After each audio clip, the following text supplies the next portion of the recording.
আপনি কি ওভারথিংকিং করছেন? তাহলে এই ভিডিওটা আপনার জন্য। ওভারথিংকিং নীরব ঘাতক, যেটা ধীরে ধীরে আমাদের জীবন শেষ করে দিচ্ছে। ধরেন রাত ৩টা বাজে, আপনার চোখে ঘুম নেই, মাথায় ঘুরছে পুরনো কথা, পুরনো দুঃখ, কি হতে পারত সেই চিন্তা। আপনি একা নন।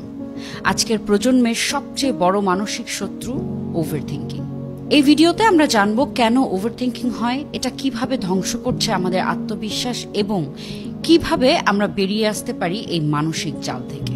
ওভারথিংকিং মানে শুধু বেশি ভাবা নয়, এটা এমন একটা মানসিক প্যারালাইসিস যেখানে চিন্তার ওজনেই আপনি একসময় কিছুই করতে পারেন না। এই কাজটা করলে যদি ব্যর্থ হই, ও কেন এমন বলল, আমার ভুল ছিল কিনা, এটা কেন করলাম, এভাবে ছোট্ট একটা চিন্তা থেকে শুরু হয়ে একটা ঝড় তৈরি করে মস্তিষ্কে। আর আপনি শুধু ভাবতেই থাকেন, কিন্তু কোনো সিদ্ধান্তে আসতে পারেন না।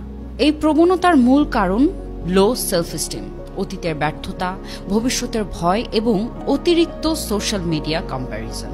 ওভারথিংকিং শুধু একটা মানসিক সমস্যাই না, এটা ধীরে ধীরে আপনার সারা জীবনের গতি থামিয়ে দেয়। আপনার ডিসিশন মেকিং নষ্ট করে, সম্পর্ক ভাঙিয়ে দেয়, একা করে দেয়, ঘুম নষ্ট করে, আত্মবিশ্বাস কেড়ে নেয়।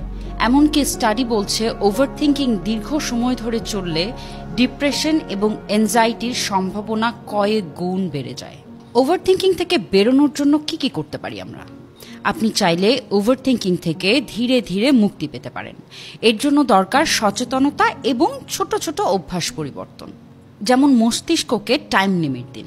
নিজেকে বলুন, এই বিষয়টা নিয়ে 15 মিনিট ভাববো, এরপর চিন্তা বন্ধ। সময় ফুরালেই উঠে পড়ুন অন্য কোনো কাজে। চিন্তাগুলো লিখে ফেলুন। চিন্তা মাথার মধ্যে রাখলে তা বড় হয়, জার্নালে লিখলে সেটা পরিষ্কার হয় এবং ভয় কমে।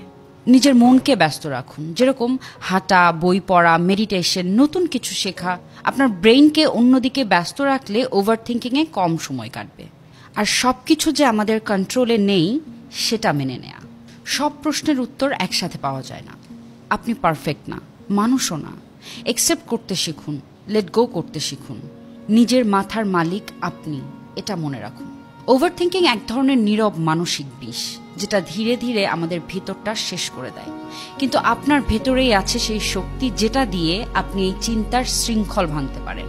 আজকে থেকেই সিদ্ধান্ত নিন, আমি আমার চিন্তার ভিকটিম না, আমি আমার ব্রেইনের মালিক।